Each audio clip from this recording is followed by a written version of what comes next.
Hello and good afternoon, Peter. My name is Juergen Steinmetz, joining you here from Livestream.travel and eTurbo News in Honolulu.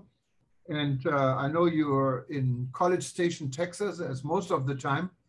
Weather is beautiful here again today, sunny, blue sky, and really a good summer day. How's everything in College Station today? Well, actually, our normal heat wave has broken, and it's a very cool 86 degrees. And we don't expect the temperatures to go this weekend above 90, which is pretty cold for us. If you're listening on the Celsius scale, that's someplace between about 28 and 32, which again for Texas is really a cold spell. So people are enjoying that. You see people walking at 5 a.m. in the morning to get the cool morning breezes. And by the afternoon, it's a little bit humid, but it could be worse. Of course, it's never as nice here as it is in Hawaii. And of course, we live in eternal jealousy of the wonderful weather that you all have there. The one thing we have that's nice is we have so much humidity that we don't get wrinkles. So, you know, who would believe that I'm 95 years old and I look like I'm only 75?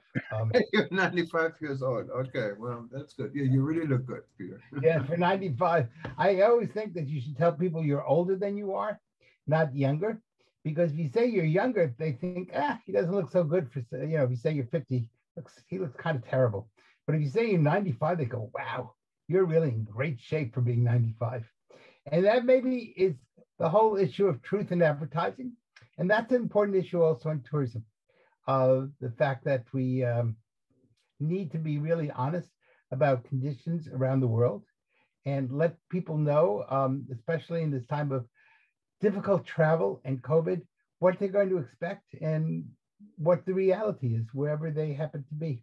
And that's something the tourism industry has to work on. Sometimes I think we are so eager to paint a beautiful picture that we kind of mislead people.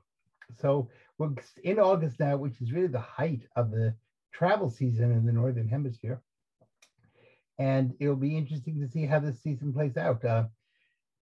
With airplanes having difficulties, people having fights on airplanes, there's all sorts of violence. Of course, some airlines have now forbidden the selling of liquor because they think that maybe that will calm people's nerves down a little bit. I'm not sure that will be much of a success, but that's what they want to do. One of the big things is how will beach communities survive? And if you're a beach community, you got to make your money in August because by the time September, October runs around, unless you're in Hawaii, you're in kind of in big trouble. And children especially need to be able to go to places like the beach and just run freely. And I'm not sure how this is going to work out.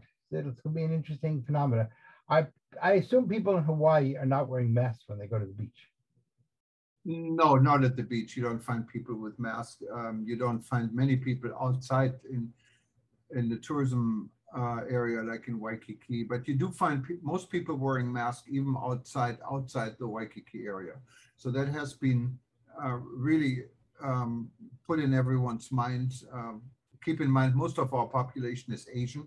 We're the only U.S. state with 60-some% Asian populations, and Asians are used to wearing masks. It's kind of part of their culture. Are used to wear masks. In Japan, for example, they're fighting with the situation that people refuse to get vaccinated, but wearing masks has been normal. And that's how people in Japan protected themselves for years for the flu. Most of the Japanese people never really get vaccinated. Yeah.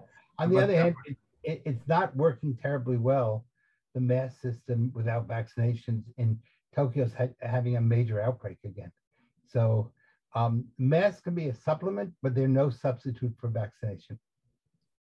Yeah, no, and I think the world is seeing this, and we're in a fortunate situation in the United States that vaccine is available.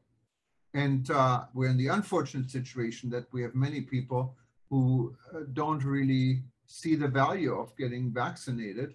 And then when they're in a hospital and hospital beds are filling up, I heard Florida, it's almost getting out of control right now. And so in New Orleans, I heard a story this morning that there's simply people are in the hallways. And here in Hawaii, we have a record day. We have double the worst number we ever had. Hospital beds are still available. There's no shortage as of now, but it is a scary situation. Yeah, I think it'll be a very interesting type of phenomena to see exactly how this all plays out. Um, and of course, one of the big problems we're going to have within vaccinations is many in the minority communities are really afraid because they've been taught for so long not to trust the government. And I wonder if there's an interrelationship between the um, concept of abolish the police, saying the police are evil and you shouldn't be dealing with the police, and now fear of getting a government vaccine. So I wonder if some of the terrible stuff that's happened, not only in the United States, but also in England and other countries, which has been very anti-policing, is not going to bounce back and have a ricochet sense on the question of, well, if I don't trust the government for police, why should I trust the government when it comes to vaccines? So that's going to be an interesting situation. In the United States, we've talked years and years about the Tuskegee situation, where in the 1920s, I think it was, Blacks were used as guinea pigs. And of course, that hasn't happened now for almost 100 years, but that is in the body politic. And because it's taught that way, that's meant that many in the Latino and in the Black community just don't trust the government. Yeah, no, and of course, police training is so important. That's where you come in, specifically in the travel and tourism part. But I'm just wondering to ask you, what's the difference? You see, you've been working with police departments all over the world. What are the trends? What's differently done, for instance, in the US than, I know you worked in Ecuador, you worked in Europe, in Portugal, I believe. You worked all over the world. And you have a conference, actually. This conference has been going on for 20 some years where police officers attend even from Russia. So what's the main, what are the differences? I think there's certain similarities, and of course there's certain differences. First of all, the differences are also geographic. If you are a ocean community or an aquatic tourism community, you're going to have a very different type of policing than if you are, say, a mountain community or desert community, right? Right away, those set up different geographic issues. But then there are also cultures.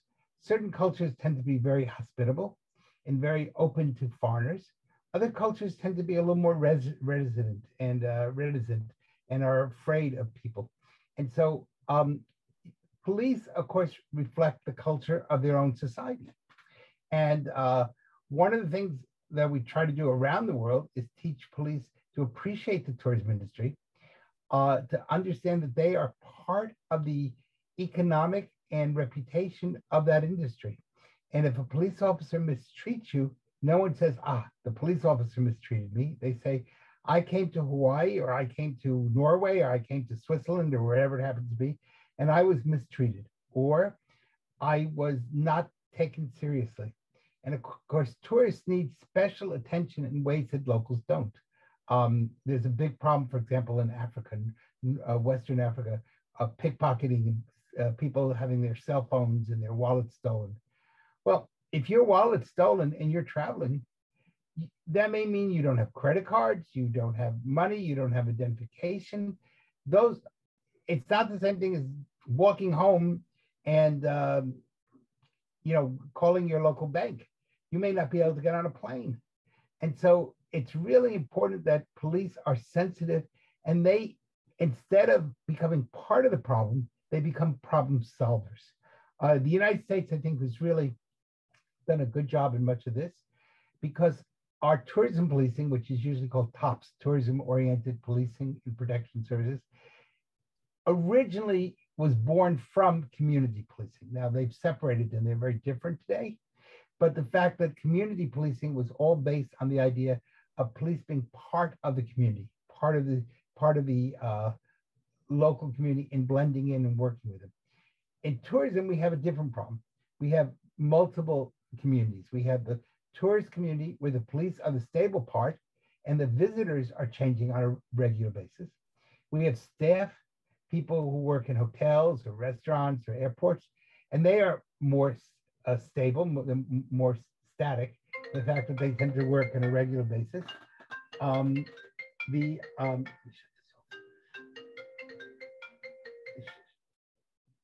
I'm sorry.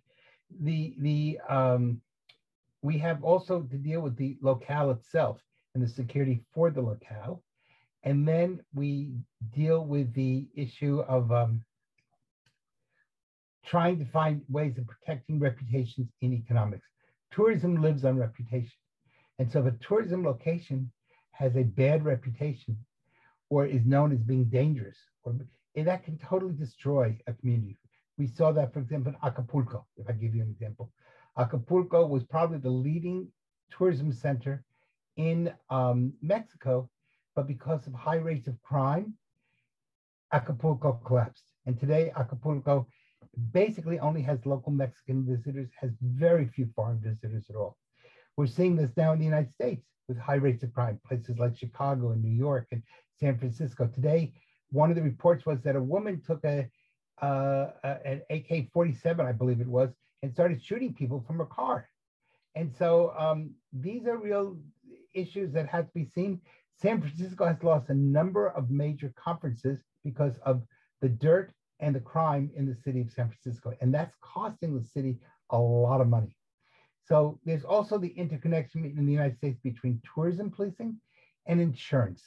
And for example, if you are a tourism a specialist and you're going to bring a convention to a city, you want to know that there's a tourism policing unit there. Because if not, if something happens and you end up going to court, you could end up having a major problem. So it's really protecting against lawsuits too. Now that won't be in some countries which are less litigious than the United States, but certainly in the United States, that's a major event. So each place has its own different concepts. Yeah, and you talked about community policing. With that, do you mean like what we have in Hawaii here? I think there's a group of Aloha helpers. These are people you find at the beach, and they're really not police officers. They're local community volunteers. Oh, I know the Aloha Patrol very well because I was the person who founded them. So I feel very comfortable with the Aloha Patrol. That was many years ago when there was a major effort in the 1990s to take back Waikiki. And what happened was that the Japanese government had said that crime was so out of control in Hawaii that they were going to put a travel warning against Japanese citizens coming to Hawaii. And that was a wake-up call for Hawaii. And Hawaii did lots of wonderful things to be able to reconquer Waikiki. And one of those was getting local, often retired people, and having them work with police as kind of the eyes and ears. Now, community policing is different. Those are full police officers. They're not volunteers. But what their job is to integrate with the community, become part of the community. So they may run a basketball thing with youth that's at risk, or there are lots of different things that they will be doing. And their goal is to get the community to be on the side of the police. And that was a pretty successful movement until maybe 2 or 3 years ago, when we started to get the defund the police movement. And that's now put things back, not 2 years or 3 years, but maybe 10 years. And of course, we're seeing wherever there's defunding the police, which is also in Europe and parts, crime is now rising rapidly, because why would you want to be a police officer if you're not backed up by your city? So that's a real issue that's going to have to be taken into consideration. The tourism industry is really against the concept of defund the police. The tourism industry is really strongly in let's fund the police, because we understand that if we don't have a safe community, we don't have tourism. And of course, it's the attitude of the police. I mean, if I see it from a European perspective, when I grew up in Germany, the very first thing we were taught in school is that the police is your friend and your helper. The policeman is there to assist you when you need it, and he's a good guy. He's your friend. Here in schools these days, you can many times see the police has made the enemy of the people, what obviously is not true. But it needs a lot of PR work. It needs a lot of training and education also. And I think the schools are so important to teach this message to children, because that's how you grow up and that's how you adopt it. It would And be I interesting. never in my life felt, in Europe to have a police officer or that he's dangerous to me. He's someone you want to have around. Well, And that is missing, I think, in a lot of well, ways. well, I think you have to be a little bit fair. When I was growing up in the United States, we always saw police as our friend. And it's only the last few years. And I would be interested to see if in Europe, the concept of teaching that police are the good guys has also, I wonder, I don't know, but I would not be surprised if I saw the European model also changing. That there's been a lot of arguments that the police are terrible people, especially the German police have really gotten some bad raps. And so it's not when you were growing up versus the United States today, it's when you were growing up versus the United States at the same time, or the United States today versus Germany today. I think there's a real move by certain groups to hurt the police. And it's a major mistake because we need to work with police officers. We need to cooperate with police officers. Police officers obviously have got to be trained not to do bad things, and there are bad police officers. But 98% of all police officers around the world follow the model to serve and to protect. And the first part of their motto is to serve. It's only to protect us secondly. But think about it. I'm the police chaplain in College Station. I'm out at 2 and 3 in the morning, often on cold, rainy nights with a home that's burned down or a child that's an orphan. And we're soaked to the bones. And it's a thankless job. And you don't get publicity for that. So and certainly in the tourism world, when someone is hurt or damaged and the police go out of their way to really take care of that person, that changes a human being's attitude towards that location. So they take a negative and they can turn it into a positive. But yes, absolutely good training is essential. Yeah, and this is, I think, even more necessary with COVID. There's a lot of tension. And you mentioned in the beginning of the show about tension on airplanes, for example. People are down to the wire. I mean, they're frustrated about the situation, and some people need to let the steam out, and that could become dangerous depending. It has become dangerous in a number of places. And maybe one of the things we need to do is make sure that people get their steam out of their system before they get on a plane. A plane is not the place to let it all hang loose and to show your frustrations. When you get on a plane, you're basically on a small, narrow metal tube flying 35,000 feet above the ground. That's when we need cooperation and collaboration, not opposition. That's why I find this concept. Some hotels, there was the NH Group, I think, in Europe, and Western Hotel for a while, did this here in the US, where they provide exercise equipment, what includes punching, how do you call it, punching bars or something in the room. So if you're frustrated, you come in and you can punch it, for like 5 or 10 minutes. Not a bad idea. You get an exercise, I think it's a great idea. I think we have to remember that the word travel is related to the French word travail, meaning work. And that comes from the Latin word tupulos, which means to have a pitchfork in your rear end. And travel, unfortunately, is work and sometimes painful. So we need to really, in the tourism world, work to make it less painful and less work. Yeah, and hopefully tourism is meant to be relaxing and for people to find back, and most people do, that while travel is a wonderful thing to do, and hopefully we get back to the point where we can do this safely and easily without having to worry about people getting sick on COVID. That's really the world. We're quite a bit more humbled, I think, these days in our expectation than we were just 2 years ago. Oh, yes, our arrogance level has gone down a lot.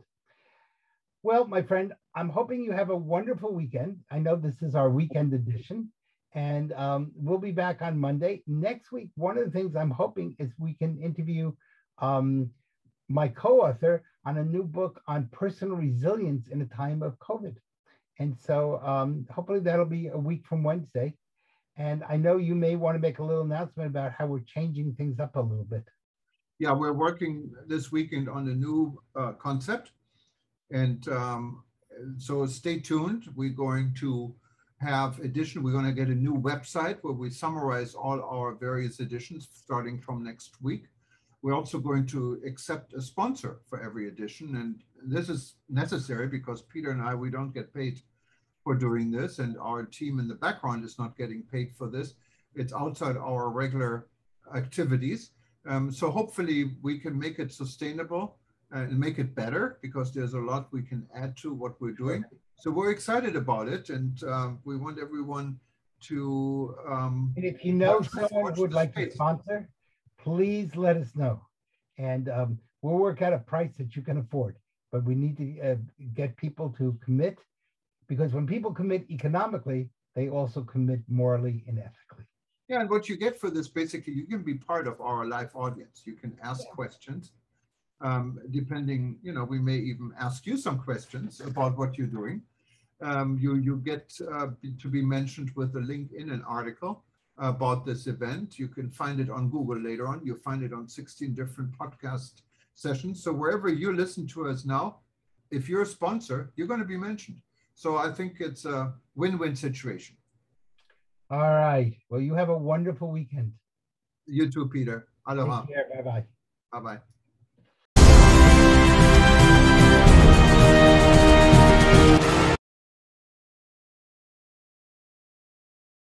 Hotel history, Libby's Hotel and Baths, New York, New York. In the late 1920s, the stock market was soaring, businesses were enjoying record profits and developers were constructing new buildings at a rapid pace. Mortgage companies began offering mortgage-backed securities, a new type of investment. One of the new buildings was the 12-story Libby's Hotel and Baths, built in 1926 at the corner of Christie and Delancey Streets in New York's Lower East Side. It was the first all-Jewish luxury hotel with an ornate swimming pool, modern gym, Russian-Turkish baths and lounges open to the entire community. The developer was Max Bernstein, an immigrant from Slutsk, Russia, who arrived in New York with his family in 1900 when Max was 11 years old. The streets where Max grew up on the Lower East Side were filled with pushcart vendors, some with horse-drawn wagons, kids playing street games and tenement dwellers socializing on the stoops. Unfortunately, when his mother Libby died within 1 year, Max ran away from home and spent the night in a small park nearby. In later years, Max said that his dream of building Libby's Hotel on the corner of Christie and Delancey Streets came to him that night.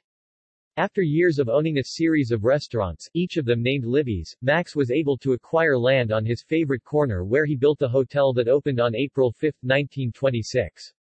Max was apparently a natural-born publicist because he invested an extraordinary amount of energy and money in an extensive promotional campaign in the many Yiddish-language daily newspapers.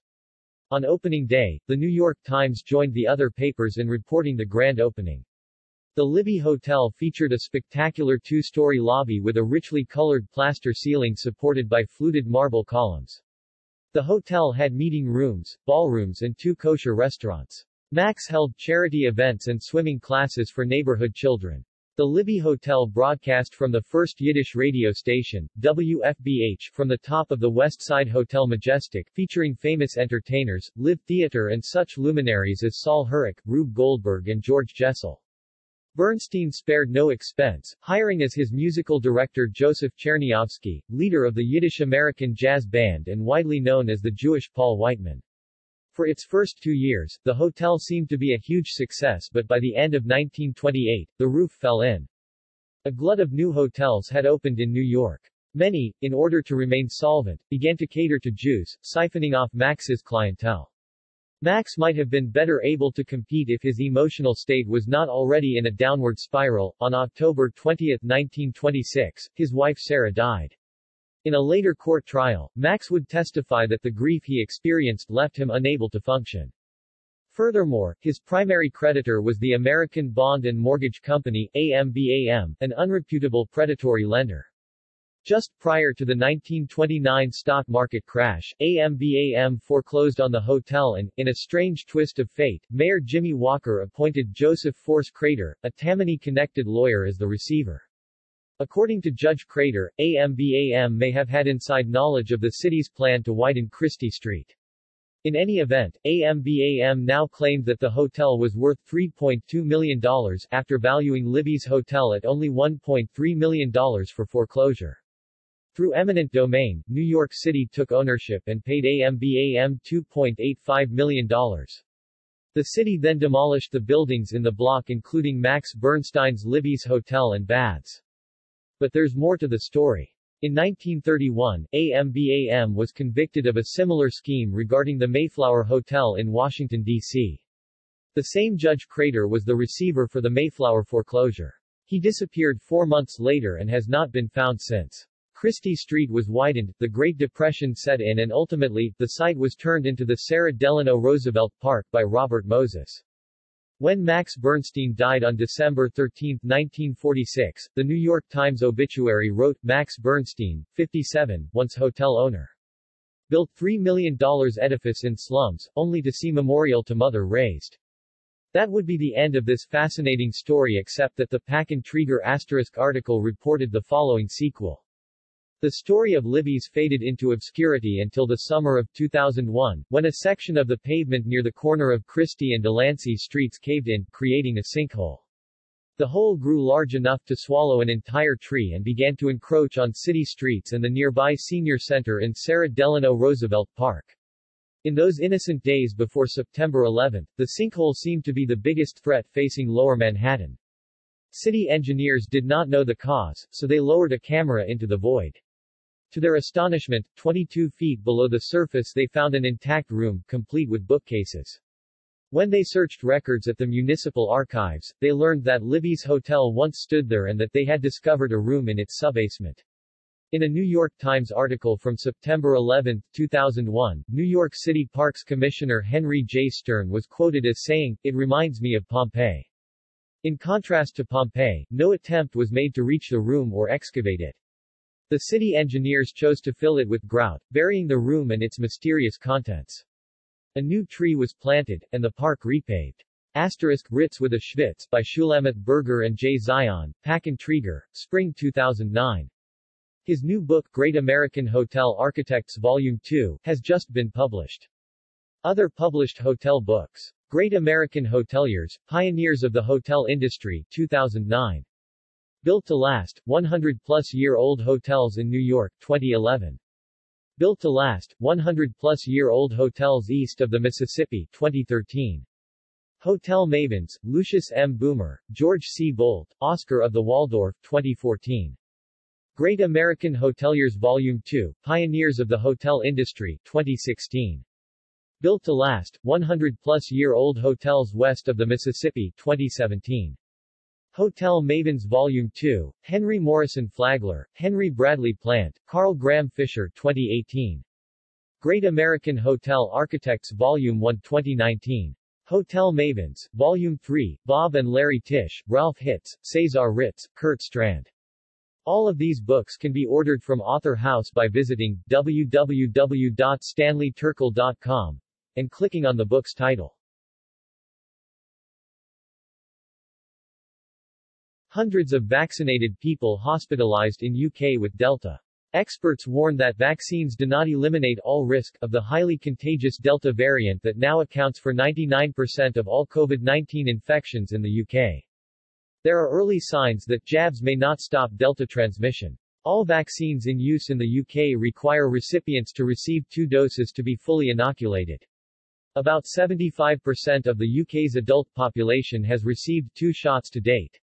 In its latest coronavirus update, Public Health England (FE) warned about early indications that people who have been vaccinated may be able to transmit the Delta variant of COVID-19 as easily as those who have not received any shots.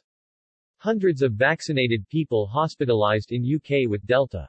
According to FE release, hundreds of fully vaccinated people in UK have been hospitalized with the highly contagious Delta COVID-19 variant. From July 19 to August 2, 1% of the 1,467 people hospitalized with the Delta variant were unvaccinated, FE said, while 34.9% or 512 people had received 2 doses. July 19 was the date when the lockdown restrictions were significantly eased in UK. All vaccines in use in the United Kingdom, those produced by AstraZeneca, Moderna and Pfizer-BioNTech, require recipients to receive 2 doses to be fully inoculated. About 75% of the UK's adult population has received 2 shots to date. As more of the population gets vaccinated, we will see a higher relative percentage of vaccinated people in hospital, Fee said. Jenny Harries, chief executive of the UK Health Security Agency, said the hospitalisation figures showed once again how important it is that we all come forward to receive both doses of the vaccine as soon as we are able to do so. Vaccination is the best tool we have in keeping ourselves and our loved ones safe from the serious disease risk COVID-19 can pose, Harries said in a statement. However, we must also remember that the vaccines do not eliminate all risk. It is still possible to become unwell with COVID-19 and infect others.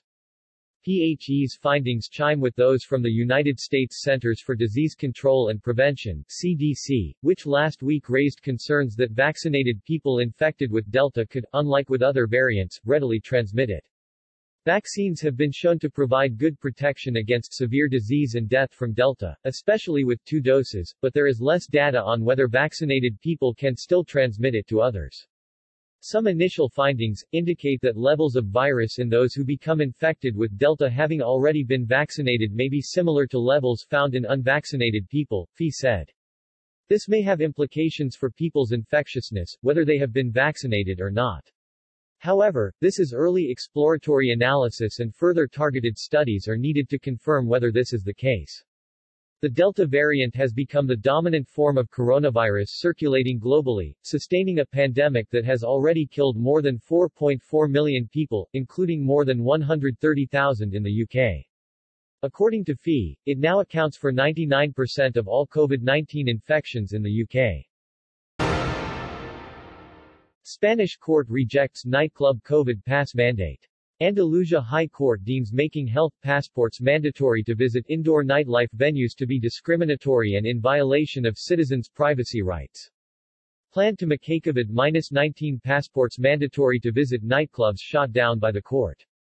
The ill-fated plan was announced on Monday. The plan would require an EU digital COVID certificate, a negative PCR test, or a negative antibody test to visit any nightlife venue in Andalusia. The High Court of Justice of Andalusia, TSJA, rejected controversial plan that sought to make COVID-19 passports mandatory to visit all nightlife venues. Spanish court rejects nightclub mask mandate. The top court in Spain's southern coastal region ruled that against the proposal floated by the government of Andalusia earlier this week. Making health passports mandatory to visit indoor nightlife venues was deemed to be discriminatory and in violation of citizens' privacy rights. The ill-fated plan was announced by the president of the regional government, Juanma Moreno, back on Monday. According to Moreno, an EU digital COVID certificate, a negative PCR test, or a negative antibody test would be required to visit any nightlife venue in Andalusia. While the measure was initially expected to get implemented as soon as Thursday, it was put on hold just a day after the initial announcement. The provision was submitted for review to the TSJA, to obtain a maximum legal security before enforcement, according to Elias Bendodo, a senior aide to the president. The court's damning ruling means it will not come into effect at all. Over the course of the pandemic, Spain has registered a total of 4.57 million cases of COVID-19 and nearly 82,000 deaths as of Friday. However, the infection rates are falling as the country appears to have passed the peak of the more contagious Delta variant. Last month, Spain's Constitutional Court ruled that the strict lockdown order issued by the central government during the first wave of the pandemic in 2020 was also unconstitutional. Largest airport terminal in Tibet begins operations. New terminal will help the airport meet the target of handling 9 million passengers and 80,000 tons of cargo and mail by 2025, according to the airport. Since late 2012, China has been expanding its infrastructure investment in Tibet. The region has launched a total of 130 air routes, with 61 cities connected by flights. Lhasa Ganggar Airport is the largest airport in Tibet. Largest airport terminal in southwest China's Tibet Autonomous Region began operations today, after more than 3 years of construction. Tibet's largest airport terminal begins operations. The new terminal of Lhasa Gongar Airport looks like a lotus flower from above. It will help the airport meet the target of handling 9 million passengers and 80,000 tons of cargo and mail by 2025, according to the airport. Located in Gongar County of Shannan City and close to the regional capital of Lhasa, Lhasa Gongar Airport is the largest airport in Tibet. Since late 2012, China has been expanding its infrastructure investment in Tibet.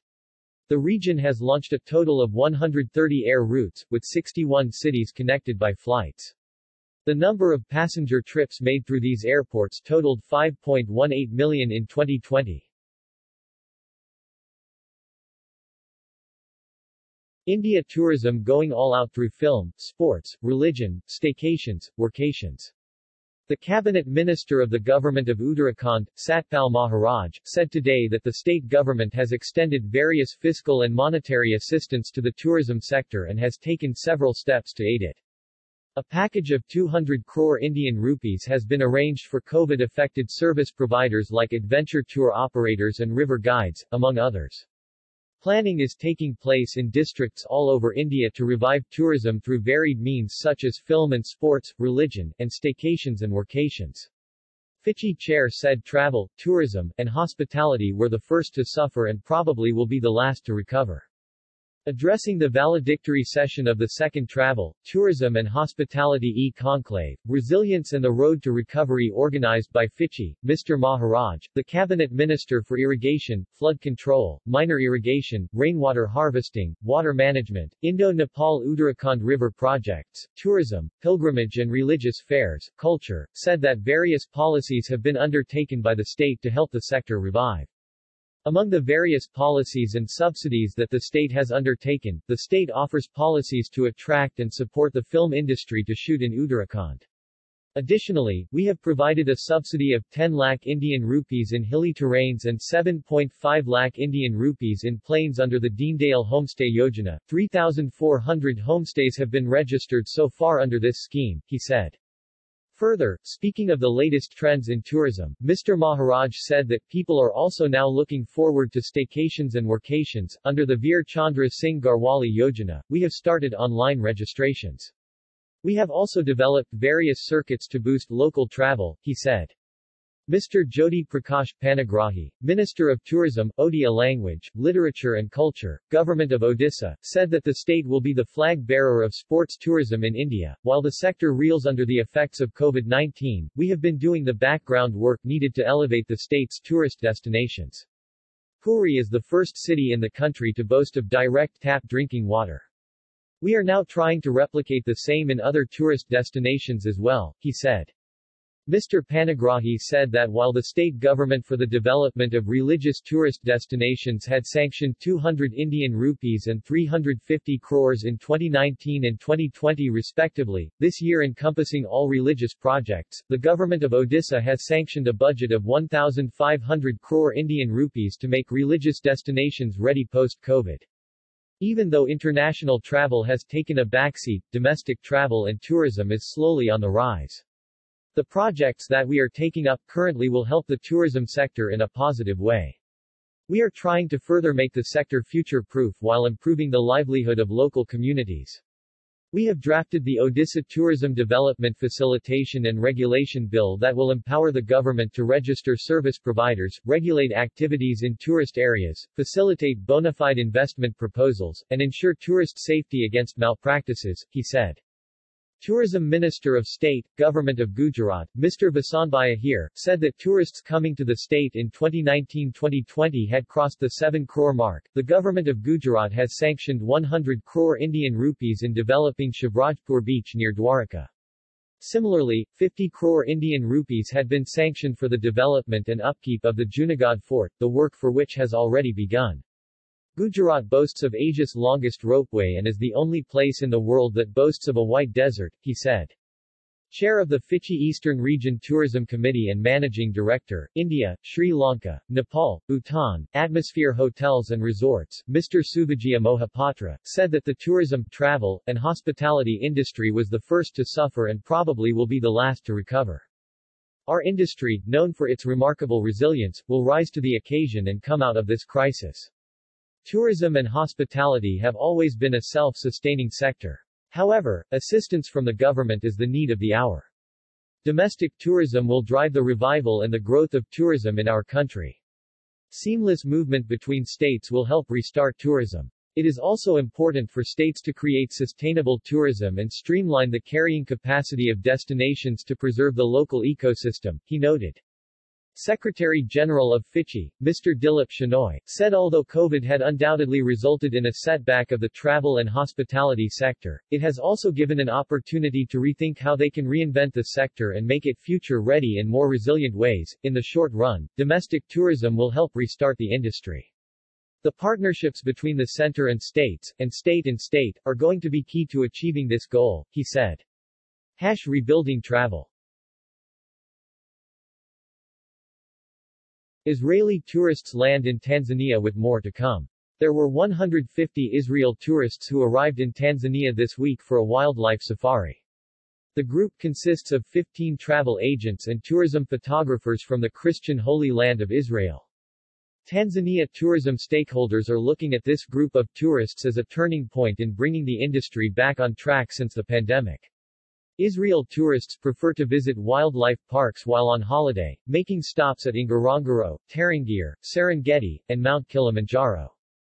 Tanzania is hopeful this signals the opening up of tourism in Africa and is looking for other key source markets to follow suit, such as Europe and the U.S.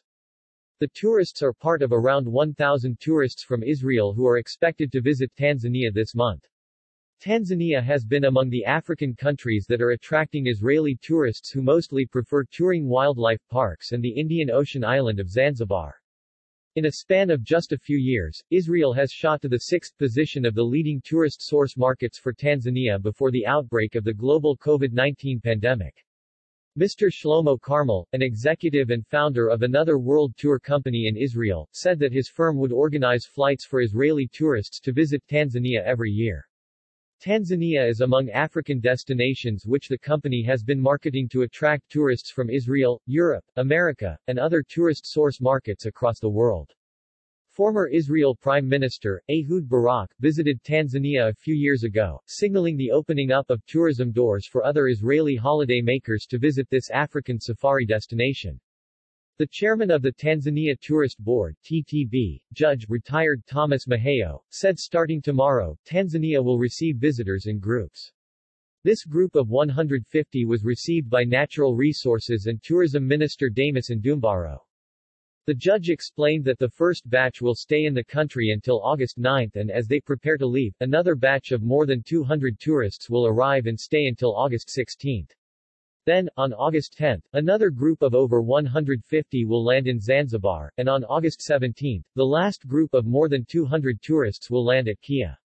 In turn, African Christian pilgrims like to visit Israel between March and April every year to pay their respects at holy sites in Israel and Jordan. Israel's historical Christian sites include the city of Jerusalem, Nazareth, Bethlehem, the Sea of Galilee, and the healing water and mud of the Dead Sea, among other heritage sites. Rebuilding travel. Hope flying in from Edelweiss for Tanzania tourism high season. Switzerland leisure airline, Edelweiss Air, has announced it is adding Kilimanjaro, Zanzibar, and Dar es Salaam, as new destinations in Tanzania beginning in October of this year. These new flights are offering a ray of hope to the country's multi-billion-dollar tourism industry. Edelweiss, a sister company of Swiss International Airlines, is also a member of the Lufthansa Group. Lufthansa has nearly 20 million customers in its base around the world, bringing a way to reach more potential passengers. From October 8, 2021, Edelweiss will be flying direct from Zurich to Kilimanjaro International Airport, Kia, a major gateway to Tanzania's northern tourism circuit, twice a week, with high-end tourists from Europe to grace the tourism peak season. Then it goes on to Zanzibar, but only once a week, because from October 12, 2021, there will be an alternative flight to Dar es Salaam on the other day of traffic, the Swiss Tanzania's general manager, Mr. André Bonjour, told tour operators in Tanzania's designated safari capital of Arusha recently. As it stands, Edelweiss Air offers Tanzania's $2.6 billion tourism industry a strategic boost to achieve its target of attracting 5 million tourists and generating $6 billion in foreign exchange in 2025. To add 3 destinations in Tanzania during toughest times, is not only a vote of confidence to the country, but also a boost to its travel industry to realize its target of 5 million tourists in 2025, he explained.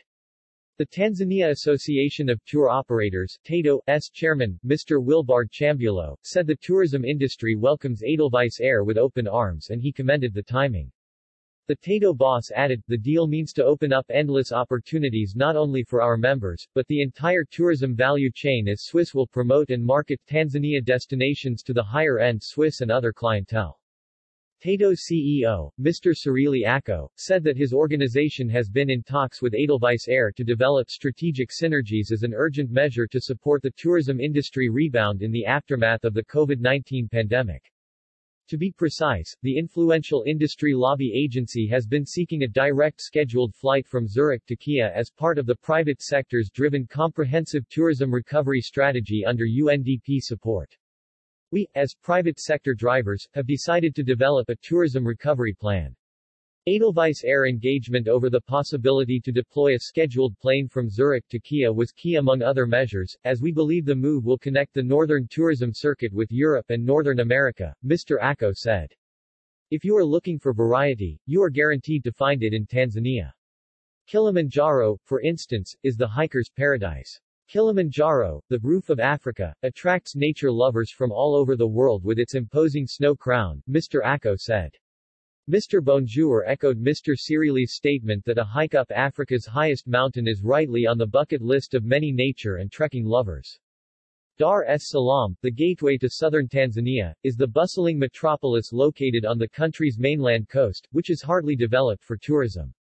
Tourism was Tanzania's commanding foreign exchange earner in 2019, when it brought home $2.6 billion equivalent to nearly 18% of GDP. However, in the blink of an eye, the earnings tumbled to $1 billion in 2020 thanks to the outbreak of the viral COVID-19, which brought economic activities around the world to its knees. Tanzania Central Bank data indicates that in 2020, foreign tourist arrivals plunged to 616,491, down from 1.5 million recorded in 2019 before the outbreak of COVID-19 pandemic. Subsequently, tourism earnings sank further, reaching $795.8 million in the year ending May 31, 2021, Bank of Tanzania (BOT) reported. Rebuilding travel. Help wanted for United Airlines, vaccinated only. United Airlines announced today that it will require employees to get COVID-19 vaccinations no later than October 25, 2021, or they will risk being terminated. United became one of a string of companies recently laying down a mandate that their employees must get vaccinated against COVID-19. Is this legal? Can an employee be fired for refusing to comply? Is there a difference between an airline versus a store versus other kinds of employment situations? Keith Wilkes, a labor and employment partner, shareholder at the national law firm of Hall Estel, has been fielding calls from companies trying to get answers to the legal questions regarding whether or not United, or any company for that matter, can mandate vaccines for workers. Wilkes answers some important questions of what makes United's announcement unique from other companies that took similar actions this week. United Airlines announced today that it is joining a growing list of companies telling their employees to get vaccinated for COVID-19 or lose their jobs. United's announcement marks the first major U.S. airline to implement such a mandate for its 80,000 employees, who will have until late October to provide proof of vaccination or, with a few narrow exceptions, face termination, Wilkes said. Here is more of what Wilkes had to share in an interview. Other large non-healthcare providing employers, such as Google and Facebook, made similar announcements this week. What, if anything, is significant about United joining the ranks of mandating vaccinations for its employees? Wilkes, in addition to being the first in an industry that millions of people and companies in the U.S. rely upon each day, the United workforce, unlike tech companies and banks, is heavily comprised of union employees. Through collective bargaining agreements and federal labor laws, union members most often find themselves afforded greater protections against new policies being imposed by their employers that may impact whether the employees keep their jobs. Q. How is United able to impose the new vaccination mandate on its union workforce? Wilkes, 3 of the largest unions at the airline appear to be lining up behind the company and the mandate. The Association of Flight Attendants, the Airline Pilots Association and the Teamsters all issued statements to their members suggesting that each of the unions support and will accept the mandate. This is rather remarkable because unions, in general, are loath to allow new policies imposed by management without first bargaining for such a change. It is perhaps noteworthy to mention that 80–90% of the union members are already vaccinated. As such, an overwhelming number of the membership in each union most likely favor the mandate out of concern for their own health, and the health of their families. Significantly, at least 2 of the unions noted that recent court decisions lead them to believe employers would prevail over legal challenges to the vaccination mandate. Q. Has there been any backlash to the announcement? Wilkes, there is always backlash, but whether there is significant resistance is another story. We do know that International Association of Machinists, which represents over 1/3 of United Ground employees, from ramp workers to reservation agents, is not jumping in as quickly with the other unions in announcing support. The Machinists announced it encourages vaccinations, but is waiting to hear from its membership before weighing in. Q. Do employees who are adamantly opposed to COVID-19 vaccinations have any options when it comes to employer-mandated vaccinations? Wilkes, United and other employers are required to follow federal law, which provides 2 limited exceptions. If an employee can provide proof of religious or medical reasons for not getting vaccinated, they may be able to avoid being fired. Faith-based and medical-related exemptions are considered on a case-by-case basis. This is usually an interactive process between an employee and employer and does not end with a simple declaration by an employee that, "It's against my religion," or the like. United, by example, will grant exemptions to those who can establish they qualify, but those employees will be required to wear masks at all times while on the job at the airline. Those who are just simply opposed to or do not believe in vaccinations, or who instead believe one of the any number of conspiracy theories out there against COVID-19 vaccinations will either get vaccination or lose their jobs. 2021 Oshkosh exceeds expectations of EAA organizers and Bahamas team. The 2021 Experimental Aircraft Association AirVenture Oshkosh, held July 26 through August 1, in Oshkosh, Wisconsin, has ended. From all accounts, aviation enthusiasts, in record-breaking numbers, agreed to the theme, "The wait is over."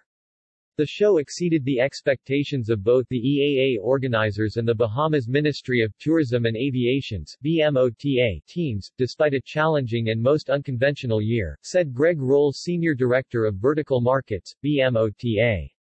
Organizers did not know what to expect of the event, but the aviation community spoke loudly it was ready to come to Oshkosh. The event theme of "The Wait is Over" proved to be well chosen as indeed it was worth the wait. Joy and excitement permeated throughout the grounds, setting the stage for the return of AirVenture.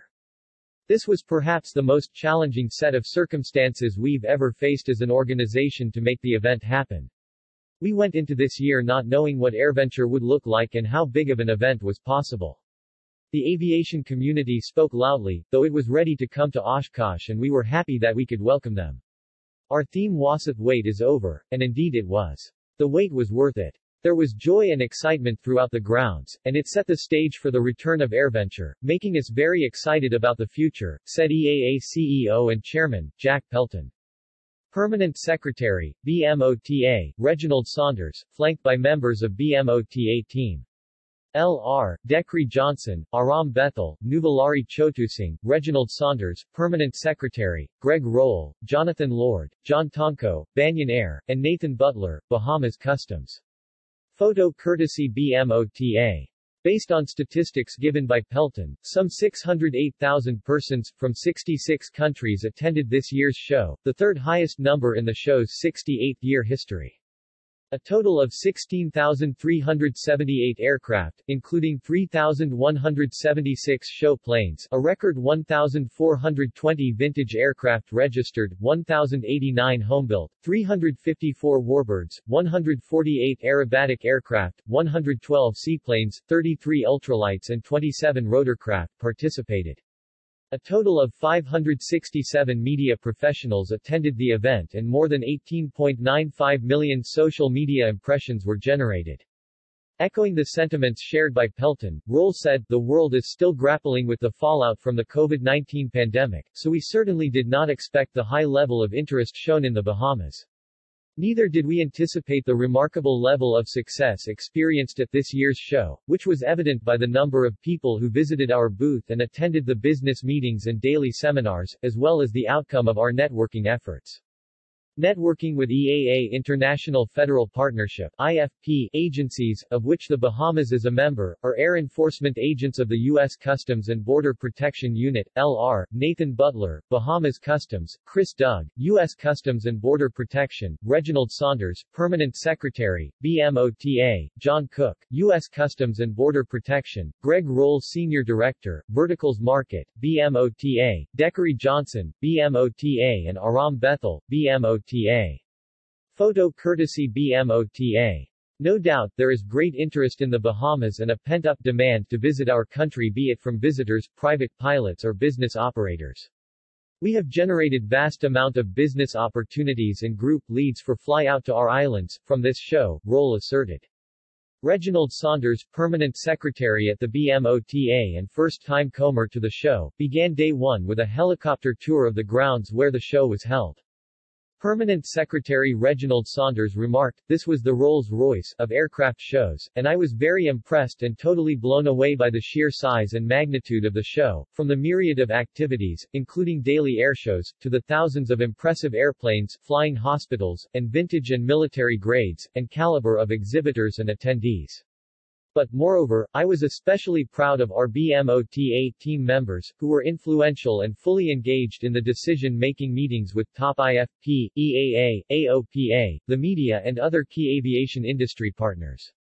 Meeting IFP members from National Oceanic Atmospheric Administration, NOAA, and National Weather Service, NWS, LR, Greg Roll, BMOTA, Declan Cannon, NOAA, AWC, Reginald Saunders, Permanent Secretary, BMOTA, Jonathan Shannon, AMAO, and Michael Langevin, CWSUZLA. Photo courtesy BMOTA. The opportunities generated from these shows are incredible. The linkages and synergies that exist between pilots, divers and boaters are phenomenal, and we intend to build on that synergy. Private pilots and visitors love coming to the Bahamas for its beauty, multiplicity of islands, proximity to the U.S., accessibility and ease of doing business. Our plans are to further build on the latter, by incorporating digitized platforms to make it even easier and more convenient for pilots to pre-pay landing, customs, etc. fees, especially in our out islands, Saunders said. Based on the series of productive meetings with the organizers of EAA AirVenture Oshkosh 2021, plans are underway to ensure that the Bahamas will have an even greater presence at next year's EAA Oshkosh and Sun and Fun aviation shows. Representatives from the Bahamas Civil Aviation, Airport Authority and Royal Bahamas Police Force will participate, as well as a celebration of Bahamian culture featuring the Royal Bahamas Police Force Pop Band. As a climax to each of the shows, Oshkosh and Sun and Fun, group fly-outs to the Bahamas will be conducted with private pilots. While at EAA AirVenture Oshkosh, Permanent Secretary Saunders took time out to share information about the Bahamas on EAA Radio and on Florida Aviation Network TV station. Saunders is pictured on air at EAA Radio with radio announcer, Steve Buss. Photo courtesy BMOTA. About the Bahamas. With over 700 islands and cays and 16 unique island destinations, the Bahamas lies just 50 miles off the coast of Florida, offering an easy flyaway escape that transports travelers away from their everyday. The islands of the Bahamas has world-class fishing, diving, boating, birding and nature-based activities, thousands of miles of the Earth's most spectacular water and pristine beaches waiting for families, couples and adventurers. Explore all the islands have to offer at www.bahamas.com. or on Facebook, YouTube or Instagram to see why it's better in the Bahamas. Rebuilding trade. Nordwind Airlines restarts direct flight from St. Petersburg to Stuttgart. The air service between St. Petersburg and Stuttgart will open from August 22 on Sundays. Nordwind Airlines will also launch a flight to Hanover from August 18. Nordwind Airlines will launch a flight to Frankfurt am Main from August 19. Flights to Hanover will be made weekly on Wednesdays and to Frankfurt am Main on Thursdays. Northern Capital Gateway, the management company of Pulkovo Airport in St. Petersburg, Russia announced that Russian leisure carrier Nordwind Airlines will launch direct flights from the Pulkovo Airport to Germany's Stuttgart starting on August 22, 2021. Nordwind Airlines restarts direct flight from St. Petersburg to Stuttgart. The air service between St. Petersburg and Stuttgart will open from August 22 on Sundays. The flight time will be about 3 hours, the company said.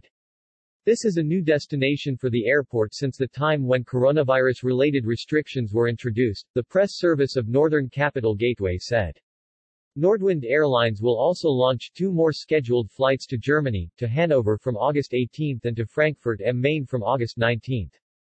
Flights to Hanover will be operated weekly on Wednesdays and to Frankfurt am Main on Thursdays. 10 people wounded in a stabbing rampage on Tokyo commuter train.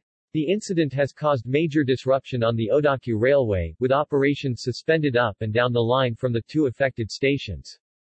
A man with knife went on a stabbing spree on Tokyo train. The attack took place on an Odakyu electric railway line late on Friday. One of the victims was gravely injured after getting stabbed multiple times. A man is in police custody tonight after going on a stabbing spree on Tokyo Odakyu Electric Railway Line commuter train. At least 10 people were wounded in the attack that took place late Friday in Tokyo's southwestern suburb of Setagaya. 10 people wounded a stabbing rampage on Tokyo commuter train. While initial reports indicated that 4 people had been injured in the attack, the figure later increased to 10 victims, according to local media citing Setagaya's fire department. The Tokyo Fire Department said 9 of the 10 injured passengers were taken to nearby hospitals, while the 10th was able to walk away. All of those injured were conscious, fire department officials said. One of the victims was gravely injured after getting stabbed multiple times, local media reported citing police sources. Immediately after the incident, the train stopped between 2 stations, with the suspect reportedly jumping off and escaping on foot. It was not immediately clear who pulled the train's emergency brake. The suspect fled the train, leaving behind both his knife and a mobile phone. The incident triggered a manhunt, with male suspect, in his 20s, having finally been detained by police after he turned himself in at a nearby convenience store, telling the manager he was the perpetrator of the attack. The motives of the attacker are still unknown. Violent crime is rare in Japan, and the attack comes with the capital on heightened security alert as it hosts the Olympic Games. The incident has caused major disruption on the Odakyu Railway, with operations suspended up and down the line from the 2 affected stations. Seychelles to welcome back cruise ships in November 2021. Launching the 2021-2022 cruise season on November 14, 2021, will be the MS Island Sky, the first cruise vessel to sail to Seychelles since the closure of the destination to cruise ships in March 2020. As per the decision taken by the country's authorities in March 2021 relating to the size of the vessels and limiting their carrying passenger capacity, Seychelles will only be welcoming smaller vessels with a maximum of 300 passengers. Island Sky was a regular sight in the Seychelles waters prior to the pandemic. Ports of call will be made at 4 of Seychelles' outer islands: Aldabra, Assumption, Farquhar, and Cosmolito. The government is working in collaboration with health authorities, the tourism department, the port authority, and the tourism industry, and has implemented new procedures to allow the safe resumption of cruise ship travel. Island Sky, operated by London-based Noble Caledonia, is a relatively small cruise ship with a carrying capacity of 118 passengers, a regular sight in the Seychelles waters prior to the pandemic. She will be calling at 4 of the Seychelles' outer islands, namely Aldabra, Assumption, Farquhar and Cosmolito. MS Island Sky will be followed by other small cruise ships throughout the season. The Principal Secretary for Civil Aviation, Ports and Marine, Mr. Alain Renaud, has said that throughout 2020, working in collaboration with the health authorities, tourism department, the Port Authority, and the tourism industry, the department, have implemented new procedures to allow the safe resumption of cruise ship visits to Seychelles. P.S. Renaud said that to facilitate the restart of cruise ship operations, the Department of Civil Aviation, Ports and Marine has developed a COVID-19 company and cruise ship checklist for cruise ship operators, and a parallel COVID-19 port management plan for the authorities to be introduced next month. The complementary documents have been based on guidance published jointly by the European Maritime Safety Agency (EMSA) and the European Centre for Disease Prevention Control (ECDC), and endorsed by the International Maritime Organization (IMO), and adopt a goal-based approach, identifying measures to be taken on board ships and ashore to ensure safe operations. The documents outline the respective responsibilities of local agencies and the cruise ships in relation to COVID-19 matters, identification of critical resources and personnel, the passenger and terminal arrangements at all ports of call, the contingencies in case of a COVID-19 outbreak, the protection of communities visited by the ship, and, generally, the coordination between cruises and ports in relation to COVID-19, P.S. Renaud said. The department will also be rolling out a maritime version of the present travel authorization system, which will be adapted to the cruise ships and yachts, serving simultaneously as a health protection system as well as an enhanced border control system for incoming vessels. The maritime edition will be integrated with the ship's systems and make it a seamless, paperless, touchless process for both embarking and disembarking guests and the ships themselves. P.S. Renaud said enormous care and rigor were taken with the measures as every cruise ship is a large and extended gathering, bearing the theoretical risk of starting a super-spreading event. He stated that, however, the risk of such an event is now greatly mitigated thanks to developments over the past year, such as the successful vaccination campaigns around the world and new measures implemented by industry, which have dramatically changed the risk calculation, making many countries feel ready to open up to the cruise industry again. First, the cruise ship operators must implement rigorous standards, developed in consultation with the ECDC, IMO, and other industry groups, and we require their procedures and evidence of having completed drills, to be externally verified by qualified organizations prior to arrival in Seychelles. Second, because the cruise ships are smaller and have additionally reduced the number of passengers on board, any event on board will be proportional in size to an international flight. Finally, and most importantly, vaccinations are now standard for cruise ship passengers and their operating crew, and the abundant accumulation of evidence of the impact of vaccinations has shown that where vaccinations are prevalent, breakouts are manageable, as relatively few people will require hospitalization. Putting everything in balance, we feel the advantages outweigh the disadvantages, but we must not let our guards down, and the protection of our communities is still paramount, and this is addressed in the standards, P.S. Renaud said. On her part, the Principal Secretary for Tourism, Mrs. Sharon Francis stated, "The reopening of the cruise ship season is another milestone for our destination. I am happy that all relevant actors have ensured that due precautions have been taken to facilitate this exercise in a safe manner." Port Victoria recorded 39 cruise ship calls during the 2019-2020 season, with a total of 63,442 passengers and 18,499 crew, of which 11,375 disembarked and 10,990 embarked. The last vessel to call before the season was forced to close prematurely was the Bougainville, operated by the company DuPont on March 11, 2020. Since the announcement earlier this year that Seychelles would be reopening its vast ocean territory to cruise liners, cruise shipping lines along with their partners in Seychelles have been hard at work, planning voyages, itineraries and onshore programs, with calls scheduled from November 2021 right through to February 2024. Rebuilding travel. Australia's lockdowns deal a blow to domestic travel recovery. Quick domestic recovery in Australia could be in jeopardy with the cases spiking, and border closures getting extended, despite strengthening the domestic demand in H1 2021. Lockdowns and state border closures set to weaken and slow down the domestic travel recovery. Qantas Airlines standing down its staff signals the prospect of a longer road to recovery. The rise in infections lead to a blow to the tourism businesses. With Australia battling a rise in COVID-19 cases, domestic travel has reduced drastically. While Australia's domestic recovery was strong in H1 2021, the reintroduction of lockdowns and state border closures will serve as a blow, and set to weaken and slow down the domestic travel recovery. Additionally, Qantas Airlines standing down its staff signals the prospect of a longer road to recovery. Australia's lockdowns deal a blow to domestic travel recovery. Quick domestic recovery in Australia could be in jeopardy with the cases spiking, and border closures getting extended, despite strengthening the domestic demand in H1 2021. The latest industry forecast expects the domestic travel to rebound to 93.8 million trips in 2021, returning to 80.4% of pre-COVID trips 2019, but the Delta variant could hinder this expected strong recovery.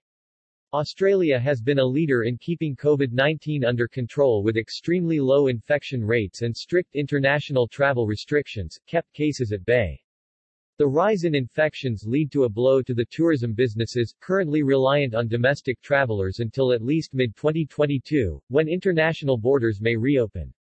If lockdowns persist and traveler confidence drops, demand may dampen, and Australia's domestic recovery could be prolonged.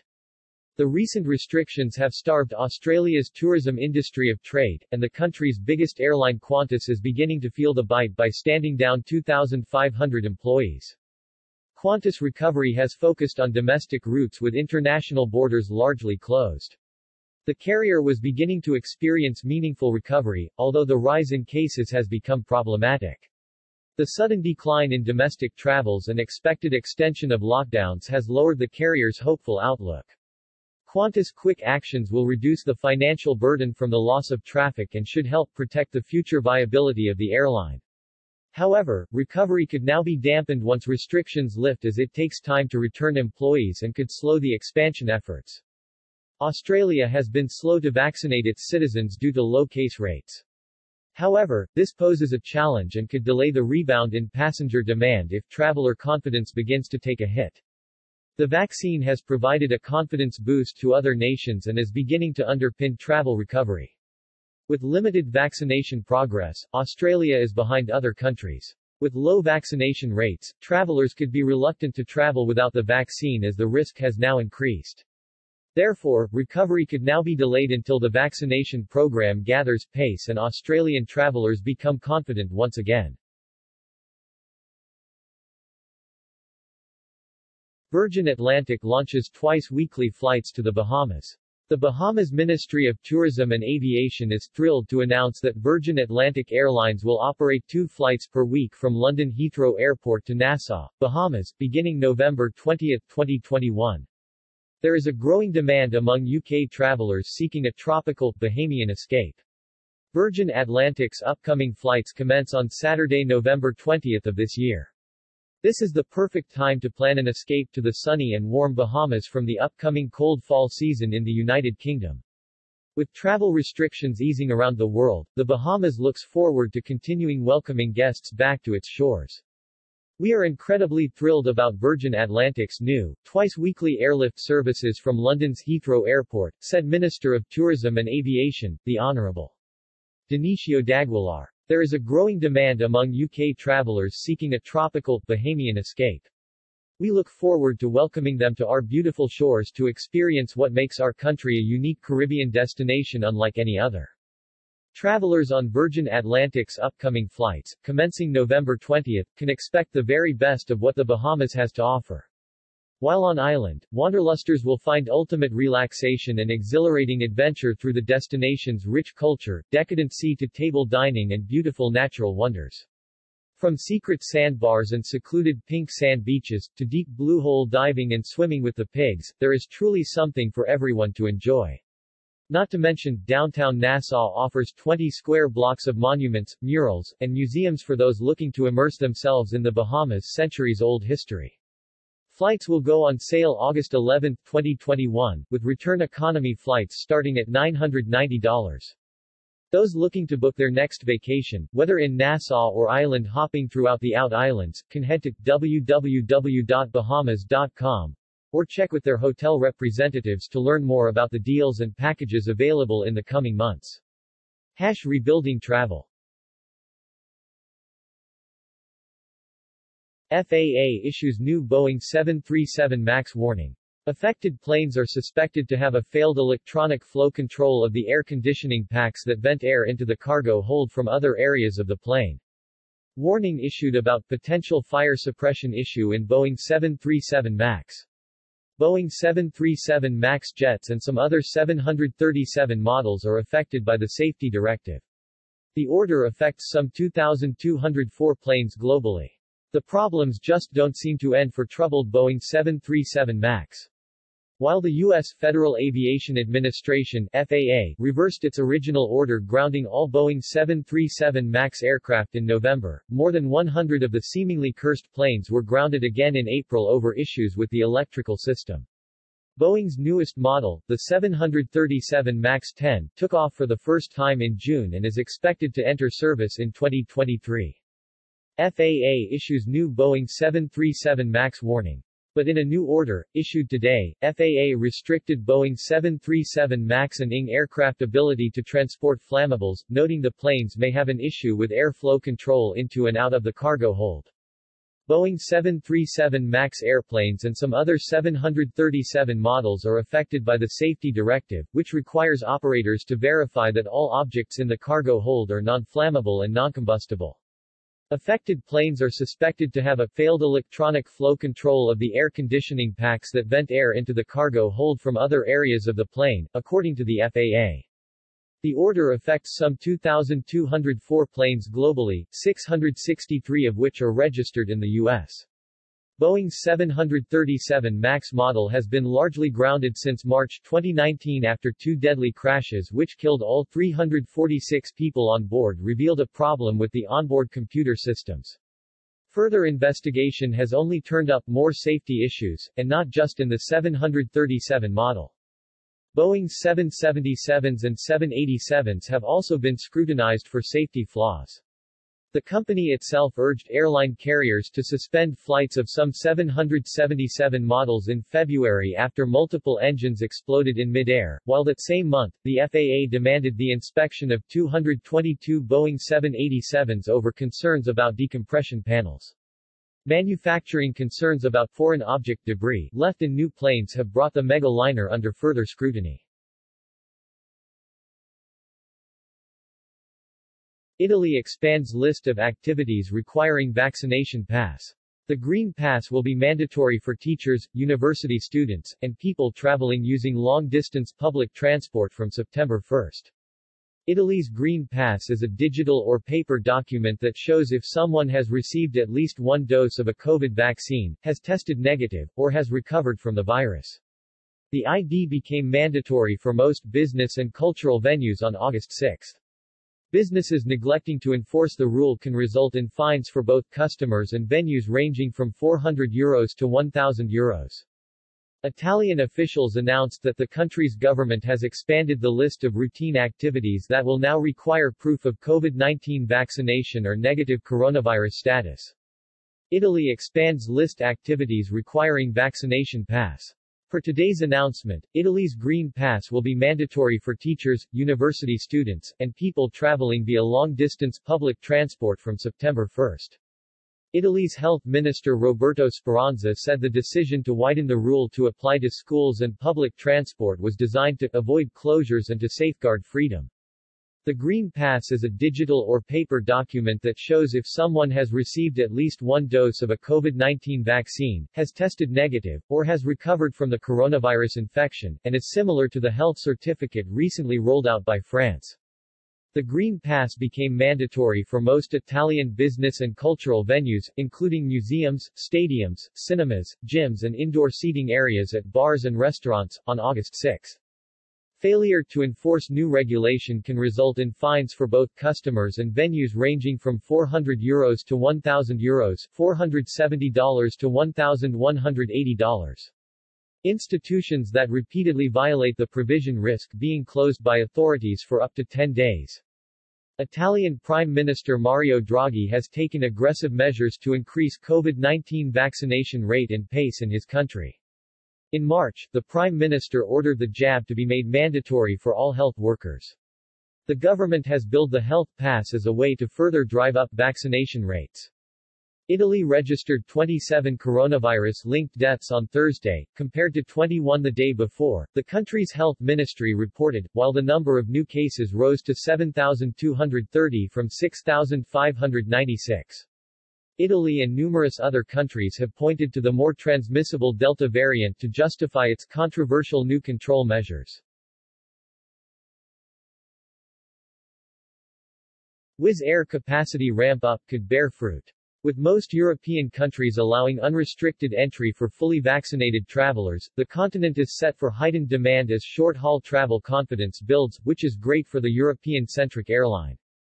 Wizz Air aims to operate at pre-pandemic capacity throughout August. Low-cost flights are set to be in demand. Wizz Air could be a European powerhouse this summer. Wizz Air's bet on a European traffic rebound could pay dividends for the carrier. Low-cost flights are set to be in demand, and the ultra-low-cost carrier could be a European powerhouse this summer. Wizz Air capacity ramp-up could bear fruit. Wizz Air's low fares will be in demand as it aims to operate at pre-pandemic capacity throughout August. Recent poll highlighted low-cost carriers' strong position to capture pent-up demand, as 52% of global respondents rated price value as the top factor when selecting an airline brand. Wizz Air's low fares and extensive network will make it one of the most attractive operators this summer. With most European countries allowing unrestricted entry for fully vaccinated travelers, the continent is set for heightened demand as short-haul travel confidence builds, which is great for the European-centric airline. The latest consumer survey, Q2 2021, has shown only a 2% fall in consumer financial concerns, with 85% of global respondents still extremely, slightly, or quite concerned about their personal financial position, compared to 87% in the Q1 2021 survey. Across H1 2021, many travelers' financial positions remained unchanged. Travelers will be more likely to seek the cheapest travel option in the near term to save cash as budgets remain tight. Wizz Air's strong return will likely bear fruit. By returning to near full capacity, travelers will be spoilt for choice, and Wizz Air will become a carrier known for its extensive network this summer. Many competitors, including Alitalia and Norwegian Air Shuttle, have reduced flights, and pulled out of markets, leaving gaps that offer Wizz Air a prime opportunity to build brand recognition and become a pandemic winner. Recent poll has highlighted that an overwhelming number of travelers will travel to the same destinations as before the pandemic. 44% of global respondents will do this, which is significantly higher than the 10% opting for a different destination. Recommencing flights to pre-COVID destinations will be vital for Wizz Air to attract passengers. With nearly half of global respondents seeking familiar destinations, demand will be higher for popular destinations. The pandemic has heightened travel nostalgia, and reliving an old holiday could be attractive. Moreover, familiar destinations may help improve traveler confidence as they know what to expect, especially when factoring in new COVID restrictions. Network uplift should focus on pre-pandemic route pairs, and new routes should remain on the backburner until travel confidence fully returns. COVID-19 spike threatens UK domestic travel recovery. With restrictions continuously changing for international travel, domestic holidays seem a safer bet in the immediate term.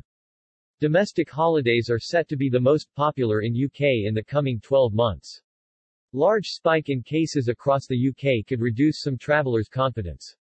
Travel businesses preparing for a busy summer could experience a wave of cancellations or postponements. Despite staycation demand in the UK being strong, the rise in COVID-19 infections and the requirement to self-isolate if pinged could jeopardize summer plans, and tourism operators could miss out on much-needed revenue this summer. COVID-19 case spike could jeopardize UK domestic travel recovery this summer. According to a recent poll, domestic holidays are set to be the most popular in the coming 12 months, with 30% of UK respondents opting for this type of trip, marginally lower than the 32% of global respondents preferring domestic travel. With restrictions continuously changing for international travel, domestic holidays seem a safer bet in the immediate term. Despite high demand, the large spike in cases across the UK could reduce some travelers' confidence. With cases rising, travelers are more likely to adopt a cautious approach towards summer travel. Travel businesses preparing for a busy summer could experience a wave of cancellations or postponements as some shy away from crowded tourism areas as cases rise, despite restrictions easing. The pandemic has hit the UK hard, with 618,903 people receiving a notification to self-isolate in the period between July 8 and 14. This is a 17% rise from the previous week. With a record number pinged, travel is likely to experience disruption this summer. A period of isolation is on the cards for those pinged, and being restricted to home quarantine will impact holiday bookings. Pinged individuals with imminent bookings are likely to cancel as they can no longer travel. With cases increasing due to the highly transmissible Delta variant and more being instructed to isolate, travel looks set for a bumpy season. Despite restrictions easing and the hope for a summer revival being high, the pandemic has the potential to restrict travel and inhibit the UK's domestic recovery. To bolster bookings, many operators introduced generous refund policies and could be facing the prospect of refunding travelers if cases rise, and travel bookings are impacted. Attractive refund policies have driven increased sales for many operators, however, the rise in COVID-19 cases could begin to impact operators' revenue. Cash flow could dry up for operators impacted by a high volume of cancellations, income could fall, and financial struggles could continue. Ryanair beefs up Budapest route with new Shannon connection. The twice-weekly link launches on 1 November and will mean the Irish airline operates 81% of Budapest's services to Ireland. Ryanair confirms Budapest route expansion. New flight provides an important addition to the Hungarian gateway's connectivity to Ireland. New service will be important in enhancing Budapest's connectivity across Ireland. This winter Budapest Airport will increase its Irish network with Ryanair, as the ultra-low-cost carrier has confirmed a new connection to Shannon. Ryanair beefs up Budapest route with new Shannon connection. The twice-weekly link launches on 1 November and will mean the Irish airline operates 81% of Budapest's services to Ireland. It also provides an important addition to the Hungarian gateway's connectivity to Ireland, with Shannon at the heart of the Wild Atlantic Way tourism trail on the country's west coast. Balázs Bogacs, head of airline development, Budapest Airport comments, Ryanair's confirmed expansion of our route map completely supports our forward-looking focus to not only re-establish our network, but also further develop tourism and business links alike. Bogacs adds, joining our popular operations to Dublin, this service will be hugely important in enhancing our connectivity across Ireland. Disaster for Israel's tourism industry comes with travel restrictions. Visitors from the US, France, Germany, Italy and Greece among those who must now self-isolate upon arrival. Israel was about to say goodbye to COVID-19 and hello to tourism, when COVID-19 made a comeback. Israel banned unvaccinated people from many places, including synagogues. Any illusions still harbored by tourists and business owners alike that travel to Israel will return to normal anytime soon were dispelled by the Health Ministry's announcement this week that as of August 11, everyone arriving from an additional 18 countries will be required to enter full isolation, regardless of their age and whether they have been vaccinated against or recovered from the novel coronavirus. The countries to be added to the severe travel warning list are Botswana, Bulgaria, Cuba, the Czech Republic, Egypt, Eswatini, formerly known as Swaziland, France, Germany, Greece, Iceland, Italy, Malawi, the Netherlands, Tanzania, Rwanda, Tunisia, Ukraine, and the United States. The last item on this list is the one that most concerns business owners in the tourism and hospitality sector. This is because a large proportion of the groups that have been entering the country as part of a pilot program, or through the Birthright program, hails from the U.S. Already on the severe travel warning list are Cambodia, Colombia, Fiji, Guatemala, Honduras, Mongolia, Myanmar, Namibia, the United Arab Emirates, and Zimbabwe. And Israel has banned its citizens from traveling to 14 countries minus Argentina, Belarus, Brazil, Cyprus, Georgia, India, Kyrgyzstan, Mexico, Turkey, Russia, South Africa, Spain, the United Kingdom, and Uzbekistan minus unless they obtain permission from an exception committee. A spokesperson from the Rent-A-Guide tour operator told the media line, right now, the United States was one of the major countries that sent people to Israel as tourists, and it has now been put under an orange label, which means that they'll need to be self-isolating for at least 7 days. Even before the latest government announcement, individual incoming tourism was not allowed, but some groups were being given special permission to enter the country via the pilot program or through educational trips. Around 1,500 tourists visited Israel in July through the Tourism Ministry's pilot project. Most of the groups originated in the U.S., with others coming from Europe, the U.K., and South America, the ministry told the media line.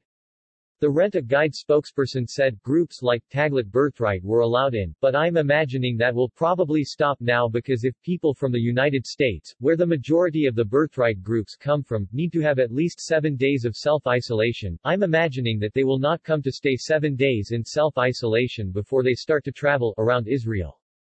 22 tourist groups from the U.S. have been approved for travel in August, a spokesperson from the tourism ministry told the media line, adding, however, that it is natural that, as a result of the new restrictions, there will be a reduction in the number of group tourist arrivals.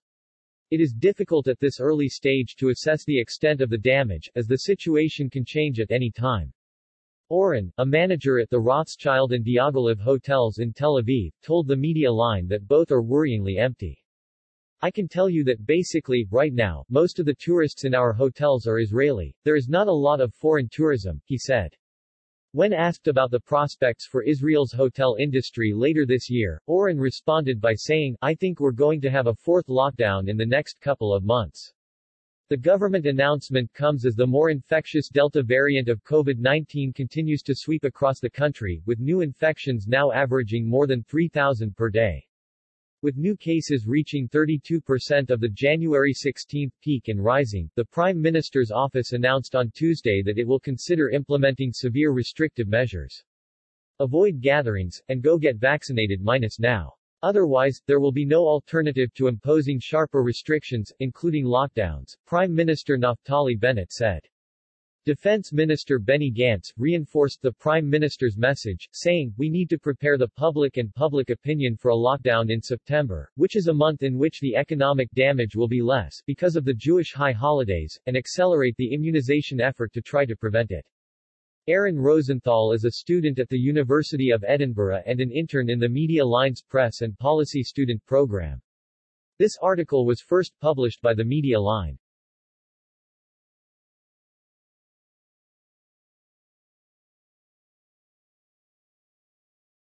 Guam without Korean tourists is now history. The Guam Visitors Bureau (GVB) and AB-1 PAD International Airport Authority (GIAA) welcomed the first resuming flight from Korean Air early this morning. The B-777-300 aircraft arrived from Incheon with 82 passengers on board. Korean Air has started weekly service once again to Guam since the onset of the COVID-19 pandemic. We're happy to welcome back Korean Air and thank them for committing to Guam once again. While this past year and a half has been challenging for everyone, it's great to see the light at the end of the tunnel become brighter, said Dr. Jerry Perez, GVB Vice President. We look forward to working with more of our airline and travel trade partners to reinvigorate Guam's tourism industry. TWA also resumed regular air service on July 31 and brought 52 passengers to Guam. Jin Air additionally increased its air service to twice weekly, which begins today at 2:42 p.m. Jin Air is the only Korean-based carrier that has had regular air service throughout the pandemic. GVB is continuing to conduct arrival greetings to welcome all resuming flights. The combined flights are anticipated to provide an estimated 3,754 seats to Guam through the end of August. Just 4 days ago TWA started service between Korea and Guam. India drafting new national tourism policy.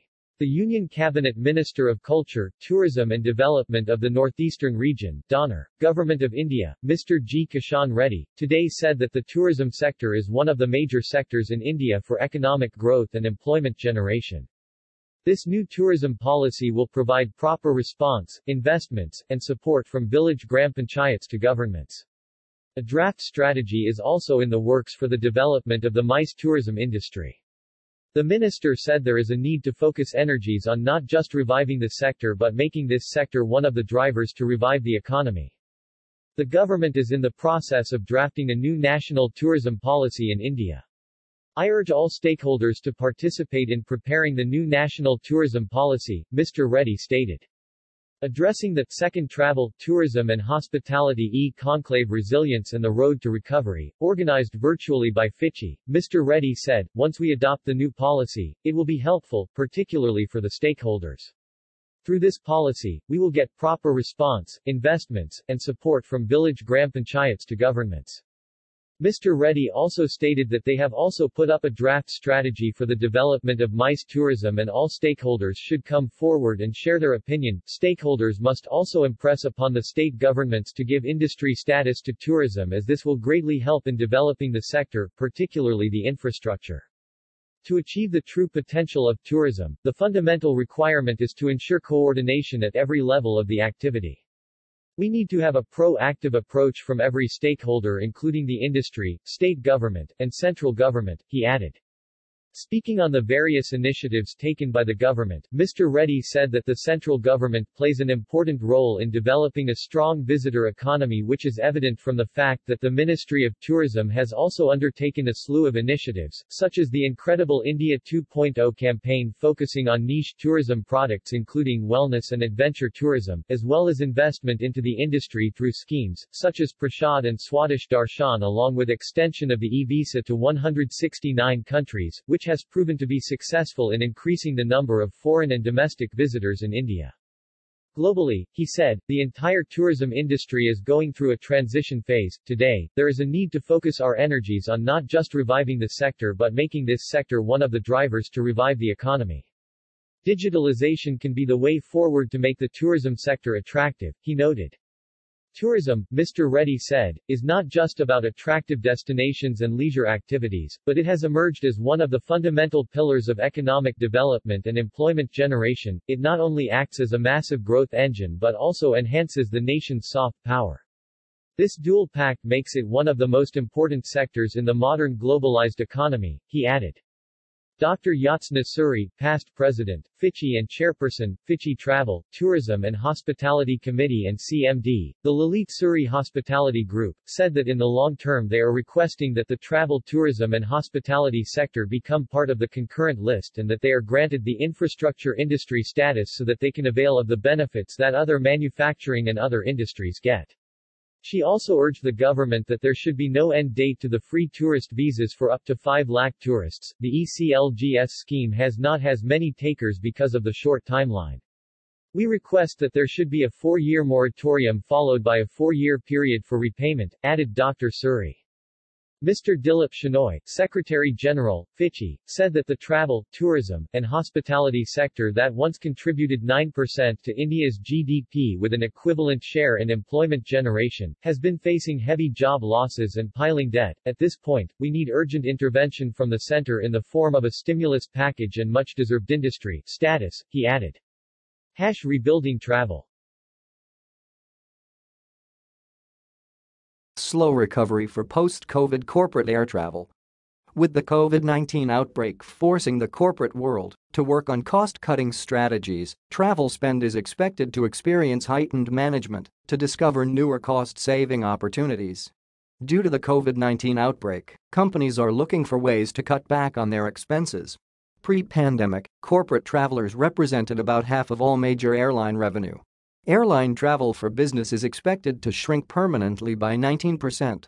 With revenues hit due to the COVID-19 outbreak, companies are looking for ways to cut back on their expenses. This has brought attention to corporate air travel. Pre-pandemic, corporate travelers represented about half of all major airline revenue, amounting to 1.7% of the global GDP. However, owing to the ongoing crisis, airline travel for business is expected to shrink permanently by 19%. Slow recovery for post-COVID corporate air travel. When travel restrictions were imposed worldwide, businesses replaced direct meetings with virtual ones to contain the pandemic's spread. Many businesses adapted to virtual meetings and have realized that not all meetings must be in person. Businesses have also realized huge cost savings on air travel spent. In the future, airline travel will be a more mindful and thought-out way of traveling, allowing employees to have a better life balance and employers to have a better return on investment. Companies are organizing virtual meetings, and this model has become more preferred for many of them. They have realized that in-person meetings are not always required. The post-pandemic hybrid work model that combines face-to-face and virtual setups can make businesses successful while limiting the company's travel costs. Employees should travel only when it is of utmost necessity. Here are some of the measures being taken by companies to reduce airline business travel and bolster revenue. Cost management. Almost every industry is facing difficulty due to the pandemic to varying levels. In that, the companies are actively looking at revenue-generating measures wherever possible. Restricting business travel is at the top of their list, wherein they are canceling all non-essential travels. Taking advantage of the technology to curb the pandemic, travel restrictions have been imposed worldwide. So, companies have now adapted to the virtual model. They have realized that in-person meetings are not the only way. Virtual meetings can source huge savings on travel spent. This also allows the company to unlock greater returns and provide desired life-work balance to the employees.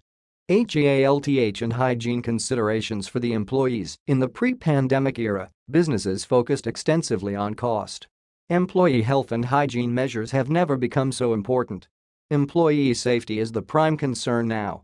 Companies follow a duty of care by ensuring the airlines follow some mandatory health protocols.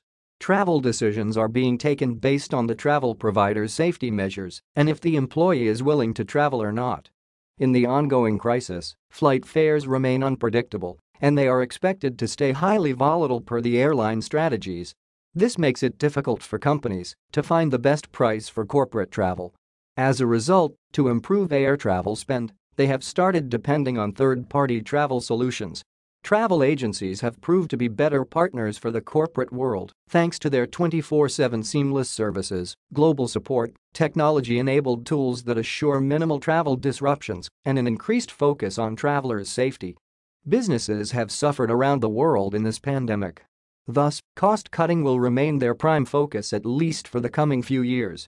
And this will mean fewer corporate air travels. In fact, a small portion of business travel, like intra-company meetings, might be completely replaced with technology. Employee travel rate will decrease as corporate customers will remain concerned about health and safety. Travel managers will focus on the new post-COVID business travel policy. It must include health and hygiene concerns for the employees while keeping a restricted travel budget in mind. Hawaii COVID is out of control and met with record tourism and silence. Hawaii Governor AUG refuses to respond to a turban U.S. and Hawaii News Online. Honolulu Mayor Rick Blangiardi is quiet, isolating himself from uncomfortable questions by a Turban News Hawaii Tourism Authority CEO John DeFries. Hawaii Lodging and Tourism Association CEO Mufi Hanneman has been avoiding questions ever since COVID-19 became an issue for the Hawaii visitors industry. COVID-19 is out of control in Hawaii, but tourism goes with the flow. Tourism leaders have nothing to say to visitors. Such visitors must be getting more worried by the day. This worry is met with silence by those that had been elected to lead. Silence is the face-saving response known in Asian cultures, which means PR business is like usual in Hawaii. 6 days ago, this publication reported the record number ever recorded on COVID-19 cases in Hawaii. This number is now the second highest increase, and a new record today means another victory for the virus. Considering 53.7% of the population in Hawaii are now fully vaccinated and 71.7% received at least one shot of Pfizer or Moderna, the new infections are even more alarming since almost all are among the 46.3% not yet fully vaccinated people. Even during the worst time of the pandemic, such numbers were not seen in the state. Even when tourism and the economy came to a halt before October 15 last year, such infection numbers were not even close to what Hawaii is experiencing now. One can argue only 8 cases could be associated to travel yesterday, but what is not communicated is that only 61 cases could be associated with community outbreaks, but the hundreds of additional cases, making the majority of all cases, are of unknown reason. As it has been throughout the crisis, the Hawaii Tourism Authority is quiet. And now the silence is echoed by Governor AUG, the mayors, and everyone else in charge. Close to 30,000 visitors are arriving in Hawaii every single day, restaurants are open, masks and social distancing seem to be less important. Ironically, one could say the economy took the lead over health, but the Hawaii Tourism Authority had been busy finding ways to discourage mass tourism. The reason is not COVID-19, but the protection of cultural issues and climate change. In the latest COVID-19 cases report from the government of the Aloha State, 655 new Hawaii COVID-19 cases, bringing the total to 44,617, up 1.4% from the previous day. This is the highest number of cases recorded in one day yet. According to Lieutenant Governor Josh Green, this surging is due to the Delta variant. As a direct result, hospitalizations are growing as well, with today finding 166 being treated in a hospital, a positivity rate of 6.89%. To date, 1,883,809 COVID-19 tests have been conducted, with 42,439 resulting in a positive reading and marking today's positivity rate at 6.9%. Currently, the average daily case is 437.6. There were a total of 4,391 cases reported in the past 14 days. Total deaths to date are 538, 1.2%. The breakdown of today's cases are: Oahu, 428. Hawaii County, 131. Maui County, 69. Kauai County, 7. So far the world is all in order. Beaches, hotels, and flights are full. Visitors are not often seen wearing masks and have a great time on the beach, in restaurants, the pool, nightclubs, and attractions. Anyone residing in the Waikiki region hears ambulance sirens now constantly and 24/7. Hospital beds are filling up, but due to the large number of vaccinated people, the death rate, fortunately, remains fairly low. Will there be any restrictions in the pipeline? Not likely, according to indications by Governor AUG. Leaving a green print while on holiday in Seychelles. Renowned for its pristine beauty, Seychelles has made a name for itself as a proactive, sustainable destination, with approximately 47% of its landmass protected and recognized for its tremendous efforts to preserve its rich natural heritage through sustainable practices and measures. Seychelles is an award-winning sustainable destination in the Indian Ocean region. The islands of Seychelles have become the first destination to create its online community on the Global Impact Network platform. This is a digital platform that allows users to track, measure, and showcase sustainable actions through fun and achievable challenges about real-world issues. Seychelles is 38th on the Environment Performance Index in 2020, first in the sub-Saharan region, and is a small island state. Nature conservation is a way of life in Seychelles. Mindful that while travel has many positive impacts, it can also take a heavy toll on the environment by putting increased strain on fragile ecosystems and contributing to rising fossil fuel emissions. Seychelles, as an award-winning sustainable destination in the Indian Ocean region, holds responsible travel as an important part of its business model.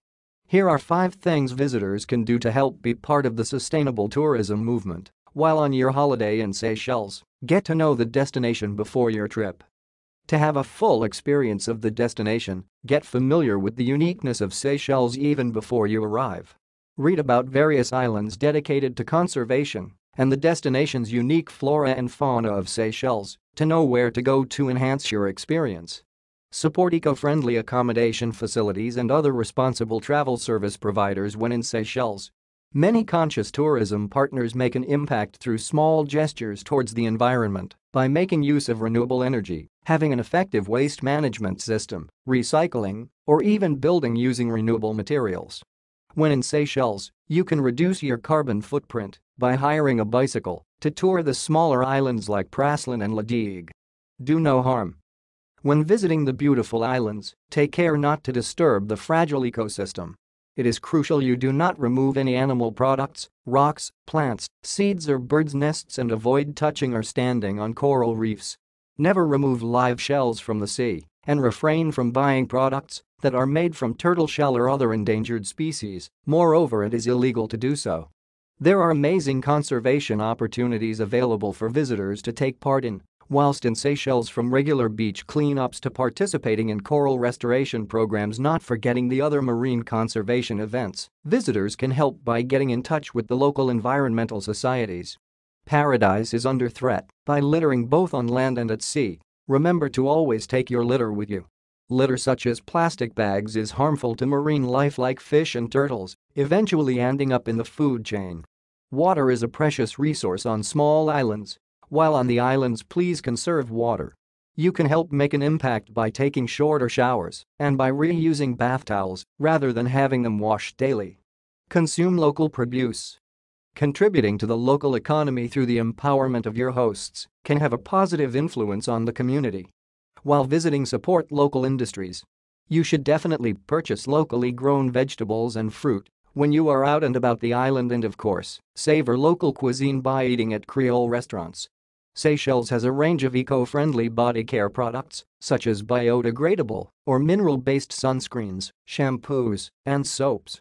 Buy genuine local curios which are crafted in Seychelles.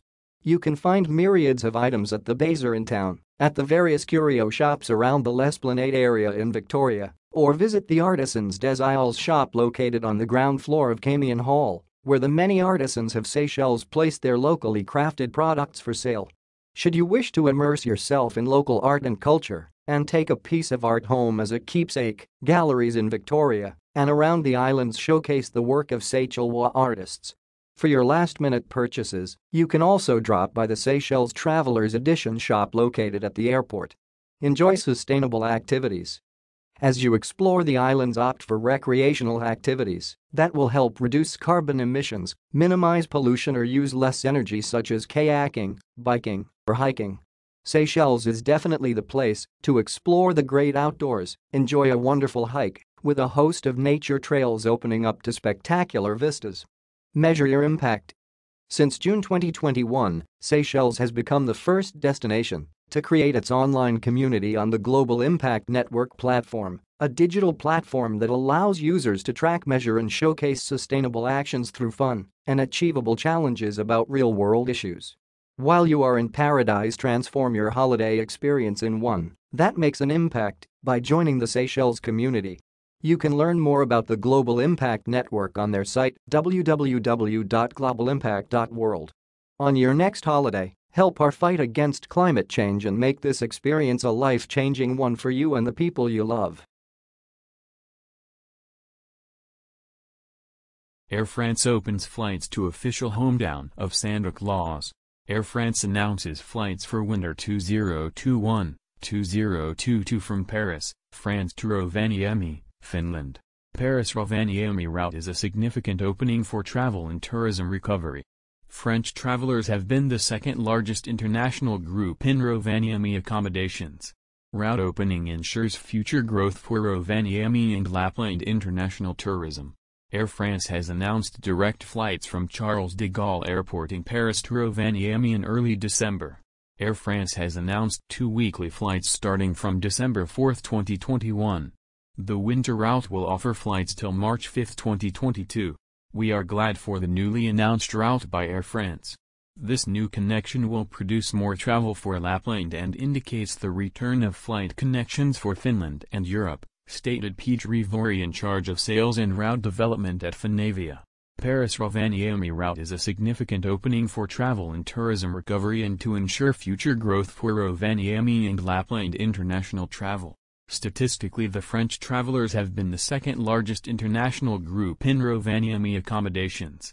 The newly announced direct route is believed to serve well those individual travelers and tour operators who already have established Rovaniemi as popular and magical winter destination, states Sanna Kärkinen, the managing director of Visit Rovaniemi. Rovaniemi is the capital of Lapland, in northern Finland. Almost totally destroyed during World War II. Today it's a modern city known for being the official hometown of Santa Claus, and for viewing the northern lights. It's home to Arcticum, a museum and science center exploring the Arctic region and the history of Finnish Lapland. The Science Center Pilk features interactive exhibits on northern forests. Mandatory masks returning to London Underground.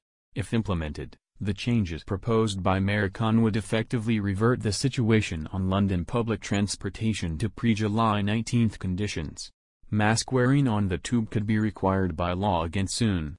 Only mandatory masking will make people feel safe on public transportation again. Mandatory mask wearing for England was dropped on July 19. London Mayor Sadiq Khan is urging the return of compulsory mask wearing on the London Tube, seeking to make it into a by-law, thus enabling the British Transport Police to enforce it and impose fixed penalties on those boarding the trains maskless. London Mayor Sadiq Khan: "We are trying to lobby the government to allow us to bring in a by-law, so it will be the law again, so we can issue fixed penalty notices and we can use the police service and BTP to enforce this," Khan said, adding that only mandatory masking will make people feel safe on public transportation again. Making mask wearing compulsory again would make people feel safer and encourage them to use the tube, the mayor said. Mandatory mask wearing for England was dropped on July 19, though Khan has consistently opposed the move. Ahead of Freedom Day, which ended compulsory mask wearing, he asked Transport for London TfL to enforce it as a condition of carriage, making TfL workers able to ask non-compliant passengers to leave the bus or train. If implemented, the changes proposed by Mayor Khan would effectively revert the situation on London public transportation to pre-July 19 conditions. Despite the easing of restrictions, around two-thirds of adults in the UK still plan to continue wearing masks, according to official statistics. The number of people wearing masks on public transportation also remains high, with around 85% of tube, bus, and train passengers continuing to do so. Tourism and leisure cross-border financing deals total $1.5 billion in Q2 2021. Comparing cross-border deals value in different regions of the globe, Europe held the top position, with total announced deals worth $1 billion in the period. $650 million venture financing of Flix Mobility tops the list. Germany topped the list in terms of deal value at $745.23 million. The top country in terms of cross-border venture financing deals activity in Q2 2021 was France. Total tourism and leisure industry cross-border venture financing deals worth $1.5 billion were announced globally in Q2 2021, led by $650 million venture financing of Flix Mobility. Tourism and leisure cross-border financing deals total $1.5 billion in Q2 2021. The value marked an increase of 421.4% over the previous quarter and a rise of 509.4% when compared with the last four-quarter average, which stood at $242.88 meters. Comparing cross-border deals value in different regions of the globe, Europe held the top position, with total announced deals worth $1 billion in the period. At the country level, Germany topped the list in terms of deal value at $745.23 meters. In terms of volumes, Europe emerged as the top region for tourism and leisure industry cross-border venture financing deals globally, followed by Asia Pacific and then North America.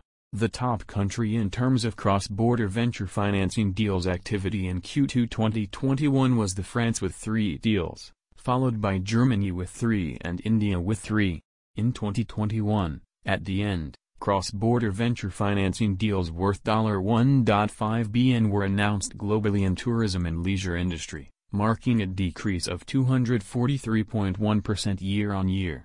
Cross-border venture financing deals in tourism and leisure industry in Q2 2021, top deals. The top 5 cross-border venture financing deals in tourism and leisure industry accounted for 79.9% of the overall value during Q2 2021. The combined value of the top 5 cross-border venture financing deals stood at $1.18 billion, against the overall value of $1.5 billion recorded for the quarter. The top 5 tourism and leisure industry cross-border venture financing deals of Q2 2021 were Bailey Gifford, BlackRock, Canyon Partners, General Atlantic, HV Capital Advisor, Premier Holdings, Silver Lake Partners and TCMIS. $650 million venture financing of Flix Mobility. The $176.9 meters venture financing of City Neon by Doha Venture Capital, Ed by Pavilion Capital, Rontan, and Seatown Holdings International. Canary Fund Brazil, Globo Ventures, Iporonga Ventures, Lightrock, Menashes, SoftBank and Valor Capital Group S $138. 61 meters venture financing of Bisser Brasil Tecnologia. The $115 venture financing of Camudo by FMZ Ventures, Otava and VNV Global. Alpha Wave Investors, Falcon Edge Capital, Matrix Partners India, Moraine Master, Redwood Trust, SCI Investments V and Sequoia Capital venture financing of Stanza Living for $100M. Qatar Airways grounds quarter of its Airbus A350 fleet. Qatar Airways expects Airbus to have established the root cause and permanently corrected the underlying condition to the satisfaction of Qatar Airways and our regulator before we take delivery of any further A350 aircraft. The safety and security of its passengers remains Qatar Airways' primary concern. Qatar Airways is cooperating with all the leasing companies affected by this A350 grounding. Qatar Airways has already taken action to return its A330 fleet into service.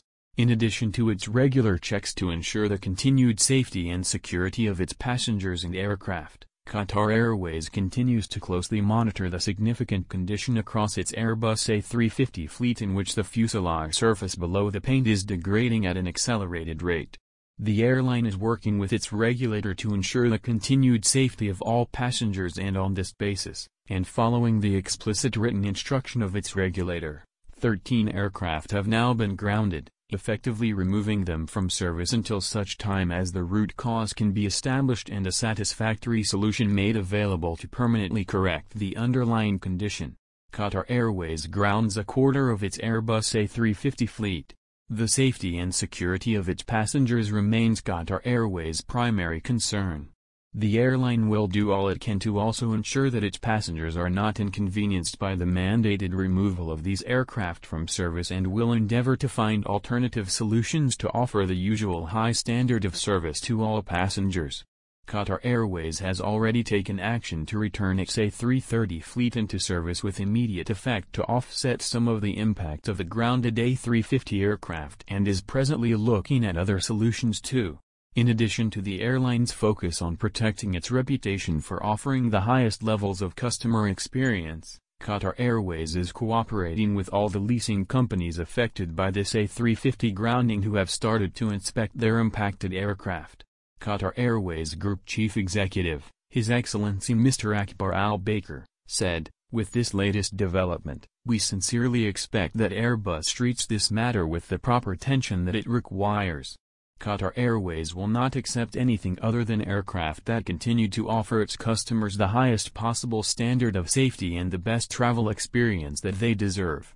Qatar Airways expects Airbus to have established the root cause and permanently corrected the underlying condition to the satisfaction of Qatar Airways and our regulator before we take delivery of any further A350 aircraft.